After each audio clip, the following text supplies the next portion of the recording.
Good morning, everyone. Are we having fun yet? Are we learning yet? Fantastic, fantastic. So I would like to frame this conversation as a stock take, because we at the Earthshot are committed to working under two principles, and we can add more. But one principle is constant improvement. And we have definitely improved since round one. We're now in round 3, but we're committed to further improvement. And the other principle that we're committed to, which is not always easy, but always very healthy, is learning in public.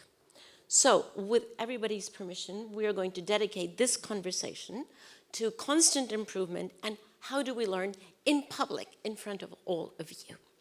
So, sir, I would like to start with you. I happen to know that your aspiration is boundless, completely boundless. We are here in year 3.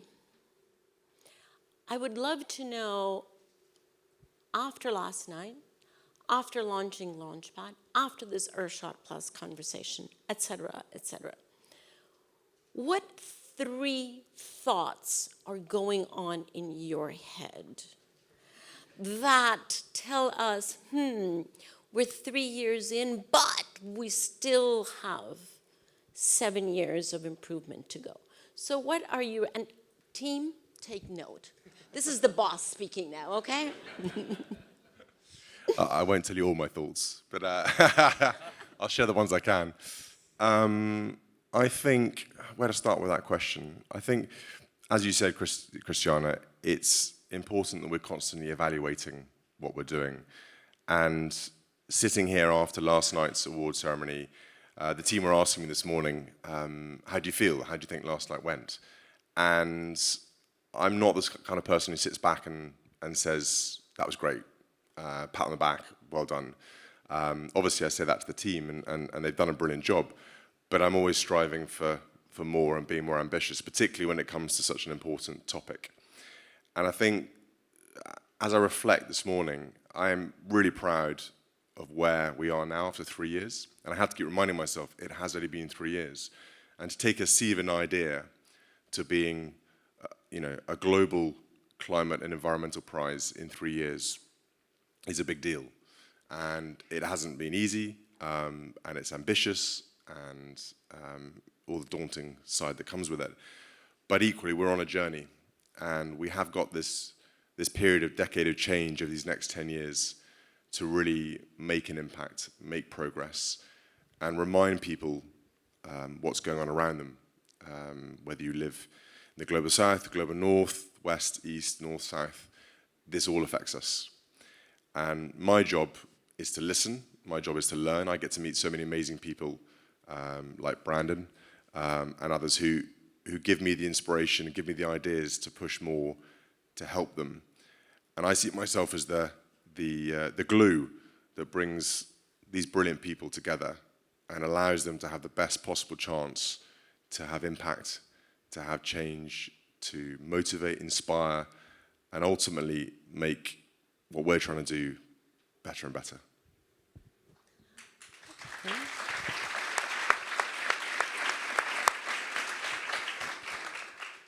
Well, sir, that's great.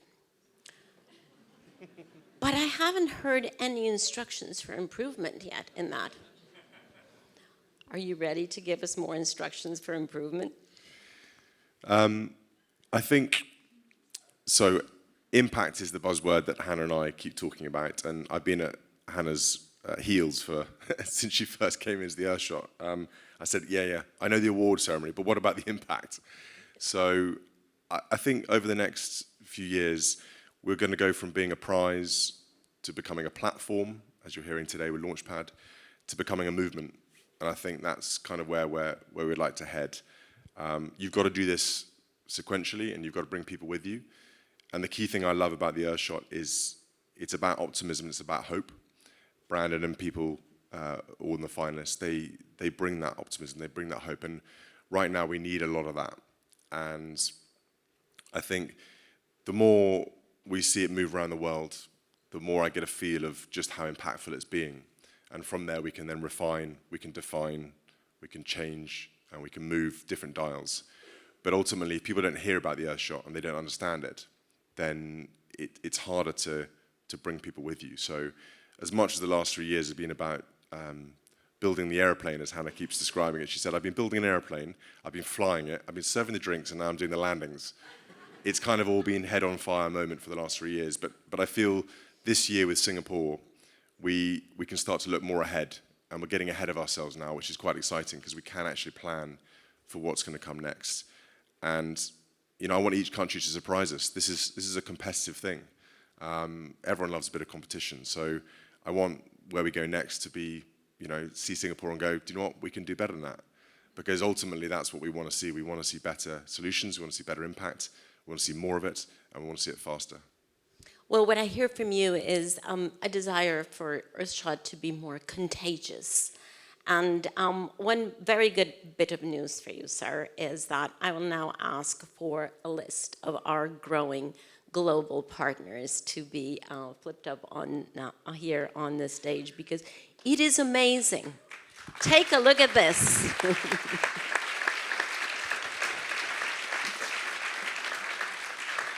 These are the partners that have come on board over the past 3 years, and we have not exhausted the alphabet. There is still much more room, and we look forward to making it even more contagious so that we can actually have a greater impact. That's the big vision. We haven't gotten, oh yeah, there we go. We got there. So that's the big vision. But Brandon, I wanted to get also a stock take from you, which would complement our boss's big view. And get a sense from you, because you are a finalist of last year. I will give you a few minutes to present to everyone what your solution is, because by now everyone has seen the videos of this year's finalists. We have a quiz in about 10 minutes about all of those videos, so you should all be very well informed of our 15 finalists, but we haven't seen yours. And so why don't you tell us first about your solution, and then I'm going to pose a very difficult question, so get ready. So my name is Brandon. I'm one of the founders of a company called Ampd Energy, and we exist because we believe that it's entirely possible to create an emission-free future for heavy industries, and we've been focusing very heavily on the construction industry and that's so important because we are building the world at a faster rate than we've ever been. We're going to be building 2.5 trillion square feet of new buildings in the next 40 years. That's a new Paris every week for the next 40 years, and that's driven by urbanization and population growth. So it's important to decarbonize how we build our world, both the natural one, how we protect the natural one, but how do we also build the world of cities that we live in. And at Ampd Energy, we built a product called the Enertainer, energy container, Enertainer. Wasn't our finest hour in naming, but we called it the Enertainer. Not entertainer. Entertainer. Not entertainer. Which powers up construction projects in place of fossil fuels. And we started in Hong Kong, and the I can't believe this was real moment for me was when we first launched the Enertainer in 2020, virtually the entire construction industry in Hong Kong was powered up by fossil fuels. Today, over half of the building construction industry in Hong Kong runs on our batteries instead of fossil fuels in 3 years.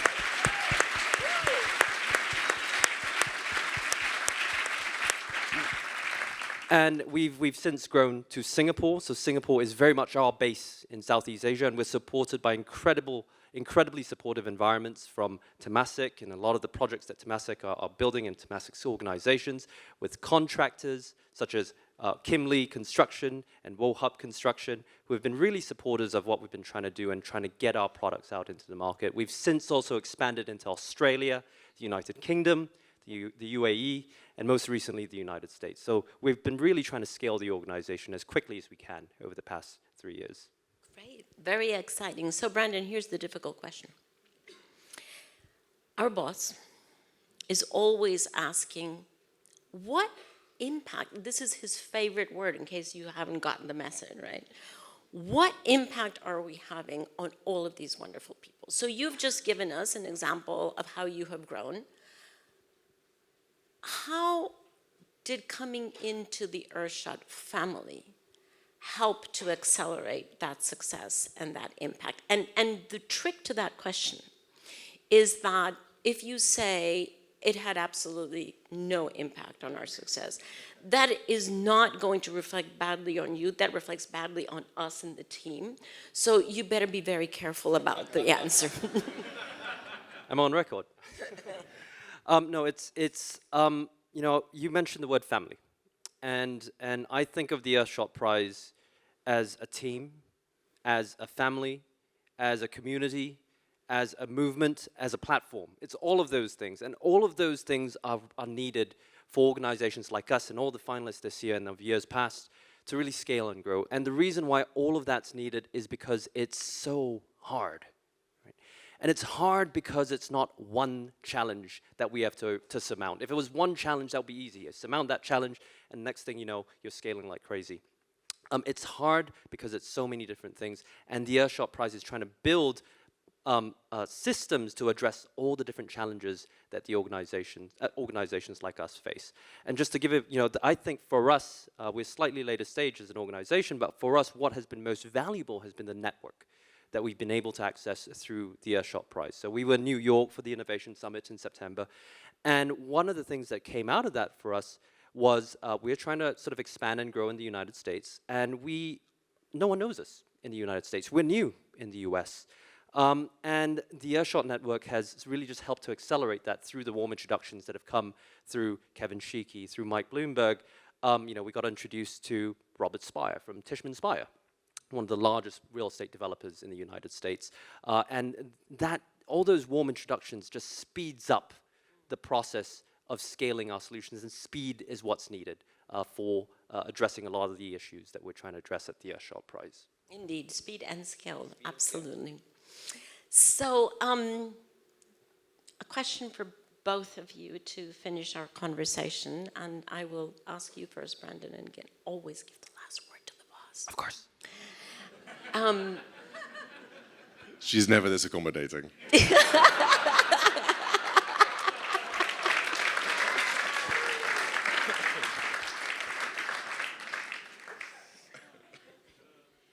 We heard one of the panelists this morning, I thought, ask a very good question and put us into the hypothetical, but actually quite realistic scenario of, it is now 2030.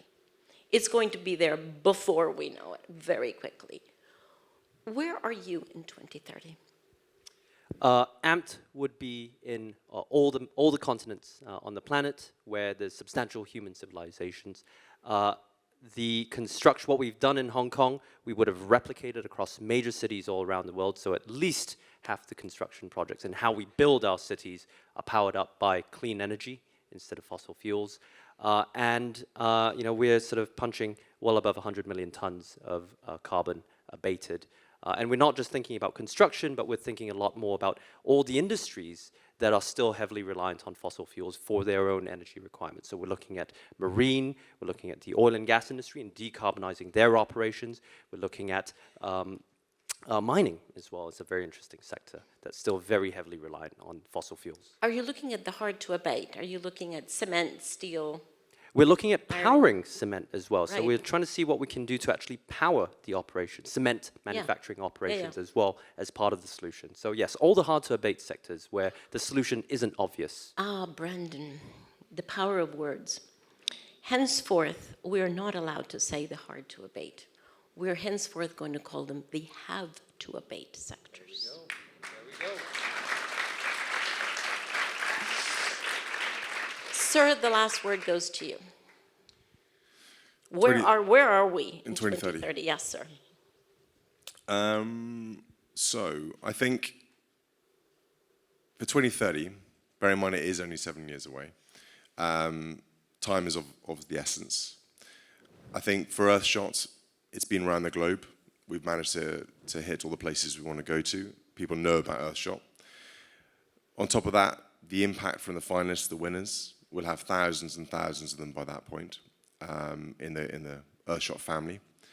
Their impact, their companies, their solutions will be being actually detailed and data-driven on the ground, We'll be able to quantify and show and demonstrate the impact they've had. We'll be able to look the next generation in the eye in 2030 and say, we've started to turn the dial. Climate anxiety will no longer be something that the next generation fear. We'll start to see visible improvement in our coastlines, in our oceans. We'll start to see transportation changing. We'll start to see policy shifts. We'll start to see governments being incredibly engaged and a green sector starting to appear, where green solutions, we've heard about all the finance this morning, about how difficult it is to put money into this space. That will become so much easier. I think also we'll have many more champions and role models to follow, and people who can lead us in this transition and it not be so daunting, time-consuming, or difficult. Everything will become easier. That's my version of 2030. And the Earthshot and all the alliance partners and everyone who works for the Earthshot, that's our mission.